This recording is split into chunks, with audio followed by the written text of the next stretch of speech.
कैसे हैं आप लोग? होप सभी ठीक हो। आज का टॉपिक होने वाला यूरोप आने से पहले आप क्या क्या डॉक्यूमेंट लेके आए। यूरोप आने से पहले आप 3 डॉक्यूमेंट ज़रूर लेके आएँ।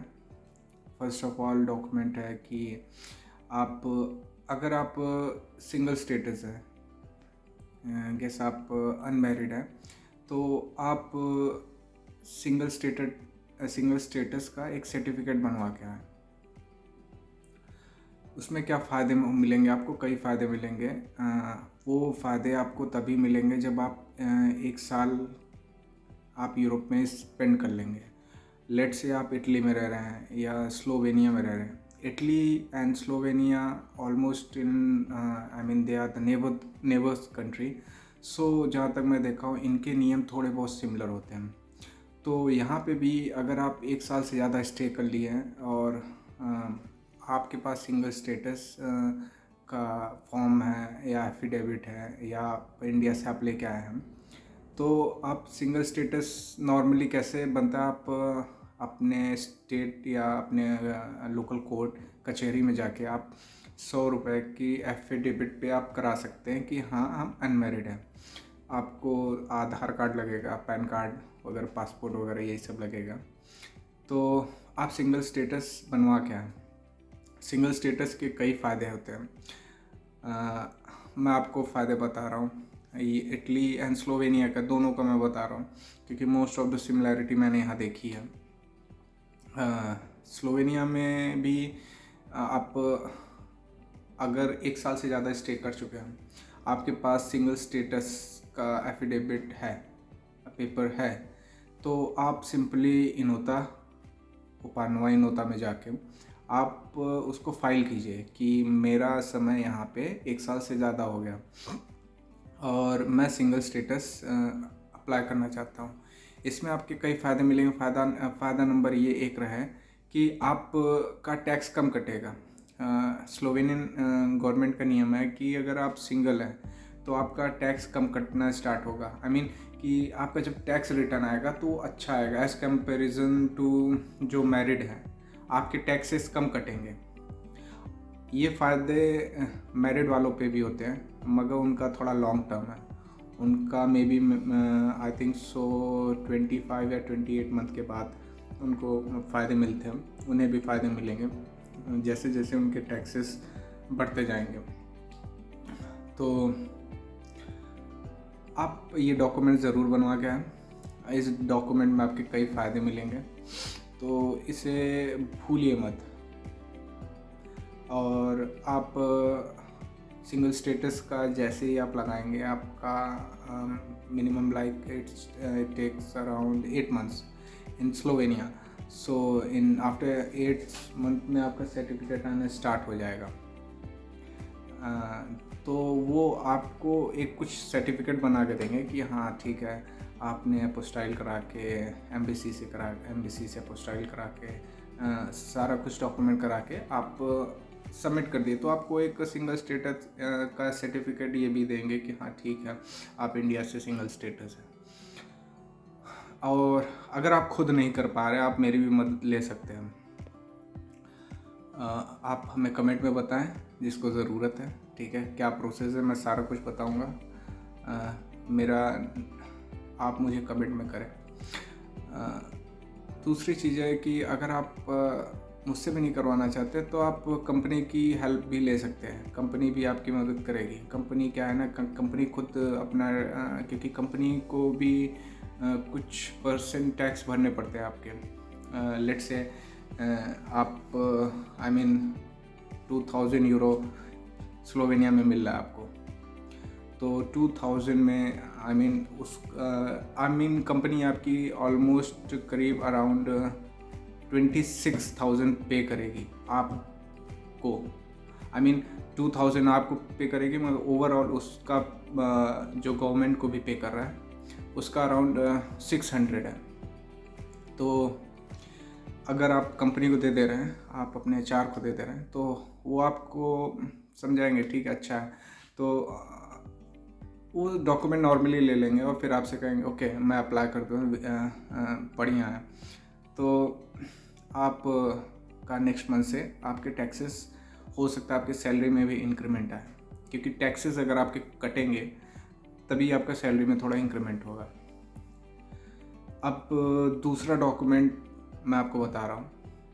आप इंडिया आने से पहले दूसरे डॉक्यूमेंट ये कीजिए कि आप इंटरनेशनल ड्राइविंग लाइसेंस बनवा के आइए, क्योंकि बहुत स्ट्रगल करना पड़ेगा अगर आपके पास इंटरनेशनल ड्राइविंग लाइसेंस नहीं है। लेट से कि आप अगर इलेक्ट्रिक स्कूटर वगैरह या कुछ भी बाय कर ले रहे हैं तो ठीक है, फिर चलेगा, मीन्स ठीक है, वो भी सही है। मीन्स अगर आपको प्रॉपर कार चाहिए या आपको पेट्रोल बाइक चाहिए तो आपको लाइसेंस की ज़रूरत पड़ेगी इंटरनेशनल, और आपका लोकल लाइसेंस से काम नहीं चलेगा। आप इंटरनेशनल लाइसेंस बनवा के आइए वहाँ से, इंडिया से, और उसके बाद यहाँ पे एम्बेसी में आपको अपोस्टाइल कराना पड़ता है। आप उसके बारे में भी हमसे पूछ सकते हैं, हम आपको पूरा गाइड करेंगे। तो एम्बेसी में जाके आपको जस्ट अपोस्टाइल कराने के बाद आपको एक पेपर मिलेगा जिसमें हाँ कि आप 1 साल तक स्लोवेनिया, इटली या आई मीन द वीज़ा आपका कहाँ का है, I mean the temporary residence card आपका कहाँ का है, उसी कंट्री में आप चला पाएंगे। मगर मोस्ट ऑफ द यूरोप के 27 और 29 यू कैन से 29 कंट्रीज़ में आप के पास इंटरनेशनल ड्राइविंग लाइसेंस है। आप कहीं पे भी जा रहे हैं, पोर्चुगल, लेट से क्रोशिया, माल्टा, लक्समबर्ग, कहीं पे भी, तो अगर आपके पास है इंटरनेशनल ड्राइविंग लाइसेंस तो आप चला सकते हैं। और यहाँ का अगर आप ये सोचिए कि आप यहाँ का लाइसेंस लेना चाहते हैं तो यहाँ का लाइसेंस लेना में आपको थोड़ी प्रॉब्लम्स आएंगी। प्रॉब्लम्स कहने मीन्स आपका एक्सपेंसिव बहुत है।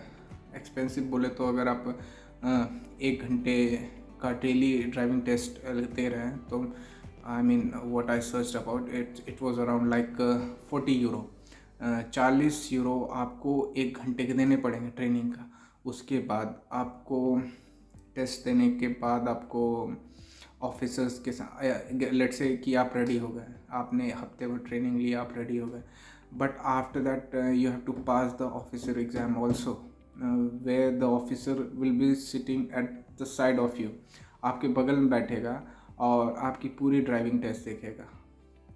और मैक्सिमम मैं देखा हूँ कि रेशियो मैंने बता रहा हूँ मैं, आई मीन अभी मैं जितना देखा हूँ उसमें से कई बंदे फेल हो जाते हैं। फिर फेल होने के बाद कहते हैं कि ये इंडियंस को लाइक नहीं करते हैं इसलिए यहाँ का लाइसेंस नहीं देते हैं, क्योंकि अपना इंडिया में तो लाइसेंस किसी भी तरीके से मिल जाएगा, कहीं से भी घुसा देंगे, गाड़ी मिल जाता है।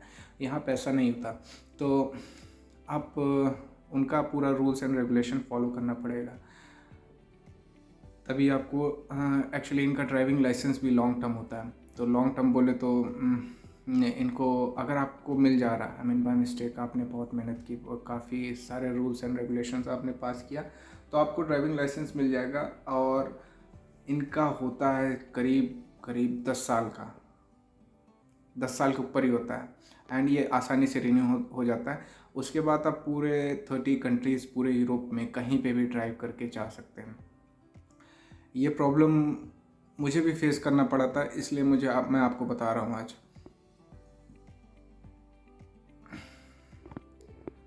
और तीसरे डॉक्यूमेंट में आप कह सकते हैं कि आप आई मीन कि आप जब भी आपको यहाँ का टैक्स रिटर्न लेना पड़ेगा तो टैक्स रिटर्न के लिए भी आपको कुछ डॉक्यूमेंट्स लगते हैं, एंड ये डिफरेंट क्राइटेरिया में हो सकता है। आपको इज़ोला में कुछ और हो, क्रांज में कुछ और हो, लुब्लियाना में कुछ और हो, तो कहीं कहीं नहीं भी मांगते हैं। नॉर्मली आपको टैक्स रिटर्न के लिए आई मीन आप 1 साल से ऊपर हो गए, आपको टैक्स रिटर्न चाहिए। बहुत लोगों को मैं देखा हूँ कि 2-2, 3-3 साल से हैं तो उनका टैक्स रिटर्न आई मीन वो उन्होंने अप्लाई नहीं किया है। तो अगर आप 1 साल के हो जा रहे हैं तो आप अपना टैक्स रेसिडेंट तुरंत फाइल कर दीजिए, उससे आपको फ़ायदा रहेगा। जितना जल्दी टैक्स रेसिडेंस आप फाइल कर देंगे आपकी काउंटिंग एज ए रेसिडेंस उस कंट्री में होने लगेगी, टैक्स रेसिडेंस जिसे कहते हैं। तो दोस्तों यही कहूँगा कि आप ये सारे डॉक्यूमेंट लेके आएँ, और आने से पहले आप टूरिस्ट वीज़े पे आ रहे हैं, आप एम्प्लॉयमेंट वीज़े पे आ रहे हैं, ठीक है। अगर आपको लगता है कि आप वहाँ से इंडिया से कुछ स्किल सीख के आएँ तो वो ज़्यादा बेहतर होगा। आप आईटी फील्ड में हैं तो आप कुछ भी प्रोग्रामिंग या सर्टिफिकेट्स वगैरह लेके आएँ वहाँ से, क्योंकि ये एक्सपीरियंस के अलावा आपके सर्टिफिकेट्स भी देखते हैं कि आप यहाँ से हैं, हाँ इस कॉलेज से पास आउट हुए हैं, यहाँ से हैं, आप फ्रीलांसर हैं, वो भी उनको प्रूफ कीजिए। तो कहने का मतलब यही कि अगर आप आ रहे हैं इंडिया से तो कुछ सीख के आइए। अगर जनरल कैटेगरी में है तो आप फोर्क लिफ्टिंग फोर्क लिफ्टर यहाँ एज अ टैक्सी ड्राइवर और something else, you can as a general work I am talking about. तो आप इंडिया से सीख के आएँ, क्योंकि आपको फिर यहाँ जॉब वगैरह आपको ढूंढने में कोई तकलीफ़ नहीं होगी। मोस्ट ऑफ द मैं यहाँ देखा तो कुछ कंपनियाँ प्रेशर्स बनाती हैं, तो लड़के क्या करते हैं कि वो दूसरा जॉब ढूंढने के चक्कर में इधर उधर अप्लाई करते हैं। तो मीन्स इंडिया से तो आ गए इसलिए किसी न किसी एजेंट के ज़रिए या इधर उधर से आ गए। मगर उन्हें काम नहीं आता तो काम के बाद वो 4 या 5 मंथ के बाद निकालना चालू कर देती है कंपनी। तो इसीलिए मैं कह रहा हूँ दोस्तों कि अगर आप इंडिया से यूरोप आ रहे हैं तो कुछ सीख के आइए।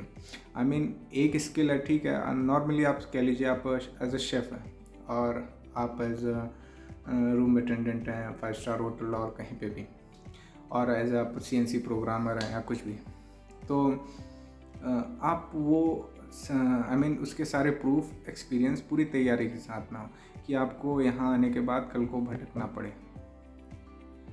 और तो दोस्तों आज के लिए आपको मैं जहाँ तक है सारा पॉइंट्स कवर हो गए, और आपको कुछ भी जानकारी चाहिए related to Slovenia, related to Italy, related to Portugal, related to Spain, related to Croatia, I will tell everything. सारा कुछ मैं बताने की कोशिश करूँगा। आप जस्ट हमें कमेंट कीजिए, मैसेज कीजिए, जो भी आपके क्वेश्चंस हैं, टैक्स से, रेसिडेंस से, आपके कार्ड्स इशू में प्रॉब्लम हो रहा है, आपके मेडिकल इशू में प्रॉब्लम हो रहे हैं, तो आप हमें बताएं। आपके कोड 95 क्लियर नहीं हो रहा है, कुछ भी आप है, तो मैं आपको एज अपने एक्सपीरियंस में आपको कुछ ना कुछ मैं आपको बता पाऊँगा। तो ओके दोस्तों, आज के लिए बस इतना ही। मिलते हैं आपसे नेक्स्ट वीडियो।